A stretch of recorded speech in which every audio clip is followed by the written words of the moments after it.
Nice quick talk. I want to talk about code linting. I think it's interesting that a few of the other talks before me have already mentioned code linting and how it can help with some of the problems you might have. So that was a good little intro to some of the other talks you've been mentioning. And even seeing some of the live coding stuff from Alex had coding linting errors inside it and stuff. It was really good. So why do I lint? Why do I lint code? Well, the main reason I lint code is because it keeps me in the zone, right? Everyone knows what it's like to be interrupted. You've got a huge map in your head of your domain problem, and then suddenly some guy asks you whether you've read his email yet, right? So everything goes out of your head. It's all gone. I feel the exact same way whenever I get a code error in a browser when I'm trying to check a problem, see it work on something. I've got this huge domain map in my head, and suddenly I've forgotten a comma or something, and I've got to go back and I've got to find that comma, and next thing I know, I don't remember what I was even working on in the first place. So it means I can concentrate on more than syntax. I can concentrate on the logic or the design that I'm working on instead of working on syntax trivia, right? So better to fix that comma as soon as I hit save while the domain model's still fresh in my mind than 10 minutes later when I'm running Chrome and I hit refresh and suddenly there's a weird error and it's like, what? Yeah, see what I did there? See, very clever. So fewer errors while typing is less debugging, in my opinion. So debugging can be challenging enough, right? Without having to debug a syntax error, you've got your whole logic and what you're actually trying to achieve and the feature or the bug fix you're actually trying to do. You don't need to worry about syntax trivia every time you're trying to fix something or add something. So let's just stick to debugging and bad life choices instead and just leave the syntax to a helper like linting. So at best, this is the catch though. Linting isn't going to instantly make your code better if you don't know what you're doing. It's not going to help you learn how to code, but it will help ingrain certain habits or best practices that you might not have. It can become muscle memory too, right? I like to think of it as a training tool.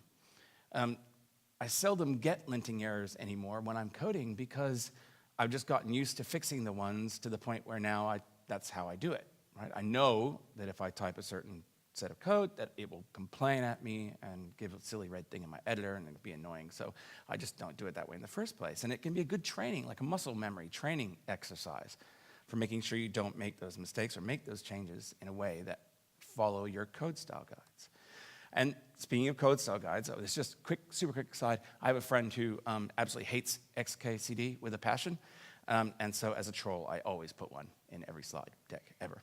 So, but none of us want to think of our code as an IKEA arguing conversation transcribed and then edited until it worked, right? We want to think of our code as a beautiful piece of logic poured forth from our brains onto the screens exactly how we meant it to be in the first place. No one wants someone else to look at their code and go, ugh. And, linting isn't going to make, other people's opinions go away, but at least if the code is consistent, the stylistic choices can't derail a conversation about the quality of code. Consistent code should look like code across an entire project should look like it was written by one person, one dictator, right?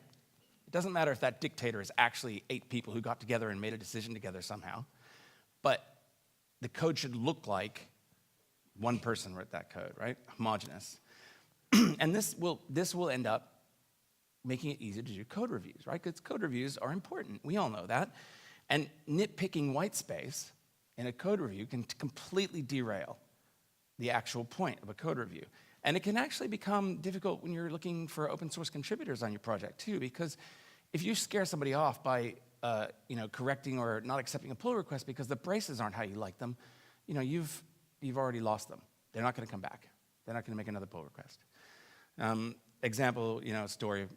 Jed rewrote nearly my entire commit once on a project we were working for PhoneGap Day US because he had to fix the white spaces from spaces to tabs. It lets you focus on logic instead of syntax. Much like linting helps me personally concentrate on logic when I'm coding. It means the code review can concentrate on the logic and whether or not it achieves the result you're trying to achieve instead of caring about the white space or the brackets, right? So, both these two are arguably the same thing, but someone's stylistic choice will always come in the way in a code review when you see that. And if you start talking about that brace, instead of talking about whether or not the code works or whether it achieves the result you were trying to do with the pull request, again, you've probably already lost. So quickly, which one should you use? Because there are a few of them. There's a few. A lot of them are starting to cave, though, and all signs seem to be pointing now, these days, towards ESLint. I think it's fairly safe to say that it's probably the winner these days. So the great thing about ESLint is that it's completely pluggable. Every single rule is a plugin. Sounds insane, but you can even add more rules at runtime. So it has heaps of easy-to-use existing plugins for frameworks or just entire configs with all the rules set out that you can extend and then use in your project. Things like ESLint plugin React, ESLint plugin Vue, ESLint contrib Airbnb if you want to take their draconian style choices and run with it. And don't get me wrong, I actually really like that code. But since everything is a plugin, ESLint has no opinions on style. It just provides the tools to enforce the style that you choose. So how do we set up our project, right? It's going to come down to npm install. Well, first you'll need a package JSON. As of Cordova 7, you won't need that because you'll have one already, but otherwise you just want to install ESLint and then save it. Wait for the awesome Wi-Fi to install that because I did the video just moments ago outside. And then you just need to init. So you'll need to set up a basic RC file, and this will hopefully ask you some questions about how you want to set that up, and you just answer them to the best of your ability, and it'll give you a nice basic config. You can choose whether you're using React or using JSX, and it'll add all these things in, and then you don't have to think about these things. It just creates a nice generic config for you, and you get that for free when you do it, right? So, and there's your ESLint config there. So then if you want to actually lint something, you just run it and point it at the source code you actually want to lint. In this case, this is just a standard PhoneGap create type project using the hello world example. Now, fun times, look at that. Isn't that great? There's an error already. That's good.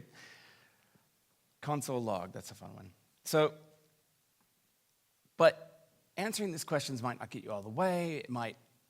Sometimes you want to take the argument about what code style to use out of the equation. So there's lots of out-of-the-box code styles you can use.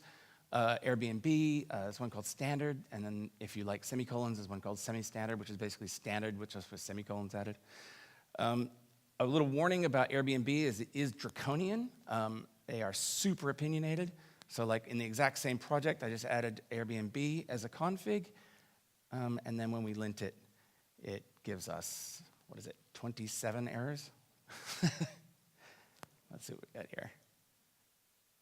Yeah, 29, even better. So, but the great thing is, even in your own code, if you say, well, I know that's technically a rule, but right this moment I need a new, or I need to use a double equals because I know what I'm doing, you can enable those and disable those on a case-by-case basis, either just using comments and stuff. And you can also get ESLint right in your editor, so you can end up like coding linting as you run. Like people talk about using tests and having watch. Well, this is literally like every time you hit save, you see the errors. You can integrate it into your CI so that every time you run your test suite, it lints and makes sure a PR can't even be pulled in unless it's been linted. And then I just want to make couple of last little points here. PhoneGap specific, you could use a hook like Carrie did before with their Webpack stuff. And if you want it to be even easier, Carrie also mentioned my templates that I'm making that use Framework 7 and Vue. They're super opinionated right down to including semi-standard as a linting choice. So there's some resources in the slides, which I'll tweet out later, and thanks.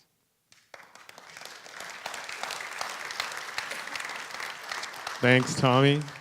I didn't get to give you an awkward intro.